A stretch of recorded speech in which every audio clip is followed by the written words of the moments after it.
Nah, Tu bisa lah na izin aku ke Pak Adi. Bismillah. Assalamualaikum warahmatullahi wabarakatuh. Alhamdulillahirabbil alamin. Puji syukur kita ucapkan kehadiran Allah Subhanahu wa taala karena atas berkat rahmat dan karunia-Nya kita dapat melaksanakan perkuliahan mata kuliah Sistem Informasi Manajemen. Salawat beriringkan salam tak lupa kita ucapkan buat baginda Nabi besar Muhammad sallallahu alaihi wasallam dengan hantaran kata Allahumma sholli ala Muhammad wa ala ali Muhammad. Baik, mungkin langsung saja. Pada kesempatan kali ini saya akan mempresentasikan materi pertemuan ke-12 yang diawali dengan materi yang pertama, yaitu mengenai praktik hacking. Hacking dalam dunia komputer adalah penggunaan komputer yang obsesif atau akses dan penggunaan tidak sah dalam sistem jaringan komputer. Jadi praktik hacking ini adalah suatu penggunaan yang dimana orang lain bisa mengakses suatu akun jaringan komputer kita secara ilegal. Nah, praktik hacking ini sangat berbahaya karena dapat mengetahui identitas kerahasiaan dari data jaringan komputer kita. Lalu yang kedua, terkait materi pencurian di dunia maya. Banyak kejahatan komputer yang melibatkan pencurian uang. Dalam sebagian besar kasus, kejahatan ini adalah pekerjaan orang dalam yang melibatkan akses jaringan secara tidak sah serta perubahan database komputer untuk penipuan agar dapat menutupi jejak para karyawan yang terlibat. Penggunaan tidak sah atas sistem komputer dan jaringan dapat disebut pencurian waktu dan sumber daya. Hal ini berkisar dari melakukan kegiatan konsultasi pribadi atau keuangan pribadi atau memainkan video game untuk menggunakan secara tidak sah internet di jaringan organisasi. Lanjut, kita masuk pada materi pembajakan software. Program komputer adalah properti berharga dan karenanya merupakan subjek pencurian dari sistem komputer. Akan tetapi, pembuatan kopi software secara tidak sah atau membajakan software juga merupakan bentuk umum dari pencurian software. Lanjut, pelanggaran hak cipta intelektual. Pada dasarnya, keamanan informasi dapat dikelola dengan baik jika di tingkat makro dengan adanya kode praktek yang digunakan sebagai landasan kerja, sedangkan di tingkat mikro berupa tes pengukuran. Dalam aplikasi manajemen keamanan, ada banyak alat untuk menjaga keamanan informasi sebagai sumber daya yang vital dan bisa meminimalkan dari tindakan kejahatan seperti penipuan, kesalahan, dan kerugian dalam elektronik bisnis atau e-business, sistem yang juga terkoneksi dengan pelanggan, pemasok, dan stakeholder lainnya. Dalam dunia sistem informasi dan teknologi, saat ini bisa disebutkan dua jenis alat penjaga keamanan yang terbanyak digunakan. Antara lain, yang pertama password dan enkripsi. Alat keamanan ini bekerja dengan mentransmisikan bentuk pesan, file, dan data lainnya ke dalam bentuk acak yang dikhususkan untuk pengguna yang berwenang.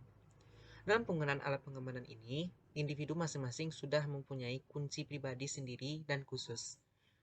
Yang kedua, firewall.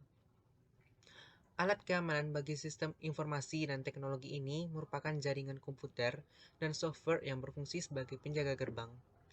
Artinya, jaringan pengamanan firewall ini bekerja sebagai filter dan transfer kode pengaman dalam lalu lintas informasi dan hanya mengizinkan transmisi yang sesuai untuk bisa mengakses data di internet. Nah, selanjutnya kita masuk materi pertahanan dari virus.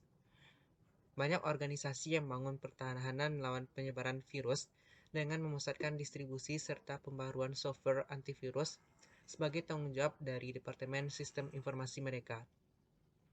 Organisasi lainnya melakukan outsourcing untuk tanggung jawab perlindungan dari virus ke ISP atau organisasi telekomunikasi atau manajemen keuangan.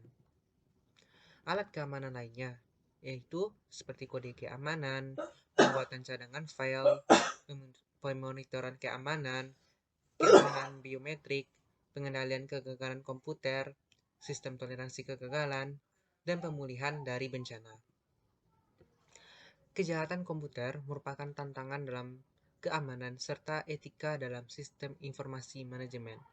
Kejahatan komputer didefinisikan oleh Association of Information Technology Professional atau yang disingkat dengan AITP meliputi yang pertama, penggunaan, akses, modifikasi, dan pengaturan hardware, software, data, atau sumber daya jaringan secara tidak sah.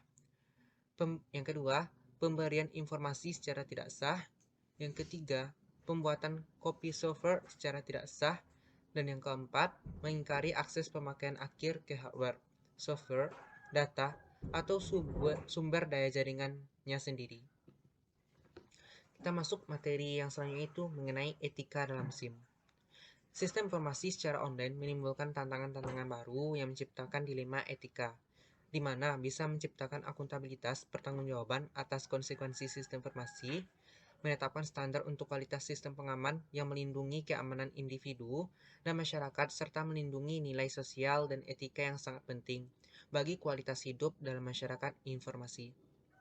Isu etika, sosial, dan politik sangat berkaitan satu sama lain, di mana isu etika mempengaruhi individu untuk harus memilih tindakan atau di antara dua prinsip etika yang kadang menimbulkan konflik.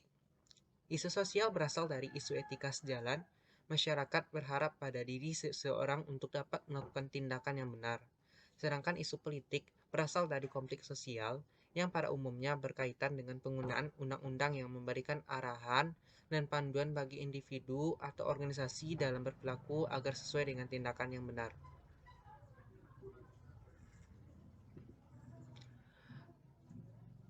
Yang pertama, kita akan membahas mengenai hak dan kewajiban informasi. Berkaitan dengan perlindungan privasi, seorang individu dengan tidak mencampuri atau membatasi kebebasan individu tersebut dengan mencari informasi seperti data-data melalui teknologi tanpa seizin dan sepengetahuan individu yang bersangkutan. Yang kedua, kepemilikan hak dan kewajiban. Dengan adanya teknologi informasi membuat perlindungan terhadap kekayaan intelektual sulit untuk dilakukan, karena informasi yang terkomputerisasi dapat dengan mudah menggandakan atau mendistribusikan pada jaringan yang luas jangkauannya. Kekayaan intelektual yang dilindungi meliputi rahasia dagang, hak cipta, dan hak paten. Yang ketiga, akuntabilitas dan pengendalian berkaitan dengan undang-undang perilaku individu, di mana teknologi informasi baru yang membawa tantangan bagi undang-undang liabilitas dan dalam praktik sosial untuk menuntut tanggung jawab perorangan dan organisasi atas bahaya-bahaya yang terjadi dari informasi individu serta hak-hak pribadi. Yang keempat, kualitas sistem. Berkaitan dengan standar kualitas sistem, data yang harus dipenuhi untuk menghindari kesalahan dari sistem yang diterapkan untuk melindungi data dalam suatu organisasi agar tidak menyebabkan kekacauan dan kerugian dalam bisnis. Yang kelima, kualitas hidup.